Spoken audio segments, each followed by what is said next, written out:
சில பேருக்கு பூக்கள் பூக்கிற செடி ரொம்ப பிடிக்கும். சில பேருக்கு வந்து ஃப்ரூட்ஸு, சில பேருக்கு வெஜிடபிள்ஸ் அந்த மாதிரி செடிகள்லாம் ரொம்ப பிடிக்கும்.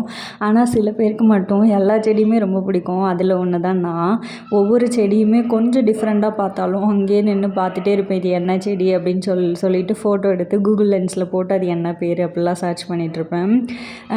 நிறைய பேர் வந்து இந்த ரோட்டு ஓரங்களில் வந்துட்டு இந்த எல்லோ கலரில் பூ பூக்கும்ல அந்த செடியெலாம் வந்துட்டு ஒரு குப்பை செடி அப்படி தான் இது பண்ணுவாங்க. நான் அதோட விதைய கூட எடுத்துகிட்டு வந்து வீட்டில் போட்டு முளைக்க வைப்பேன். இதை பாருங்கள், சூரியகாந்தி மாதிரியே இருக்குது, ரொம்ப அழகாக இருக்குல்ல. இந்த மாதிரி பூக்கள் அதெல்லாம் பார்க்கும்போது டெய்லி நம்மளோட மைண்ட் வந்து ரொம்ப ரிலாக்ஸ்டாக ஃபீல் ஆகும். இந்த மாதிரி பசுமையான இடங்களுக்கெல்லாம் போகும்போது நம்ம மனசில் எவ்வளோ ஸ்ட்ரெஸ் இருந்தாலும் கூட நல்லா ரிலீஃப் ஆகுற மாதிரி ஃபீல் ஆகும். நான் ஒவ்வொரு செடியையுமே வந்து தொட்டு தொட்டு பார்த்துட்ருப்பேன். ஆனால் பூலாம் பறிக்க மாட்டேன். ஆனால் அதில் ஒரு சீட்ஸ் மட்டும் கிடச்சிச்சின்னா கலெக்ட் பண்ணிட்டு வருவேன். இந்த இடத்துலலாம் பாருங்களேன், எவ்வளோ எல்லோ கலர் பூலாம் கொட்டி கிடக்குல.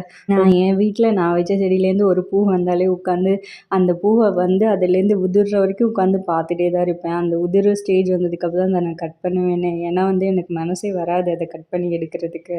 இந்த தொட்டாச்சி நீங்கள் பாருங்களேன், சின்ன வயசில் எல்லாமே தொட்டு தொட்டு விளையாண்டுருப்போம்ல, அந்த மாதிரி இருக்குது. தொட்டோன்னே சுருங்கிருது. இது சின்ன குழந்தைங்களுக்குலாம் ரொம்பவே வந்துட்டு இதை விளையாடுறதுக்கு ஜாலியாக இருக்கும்.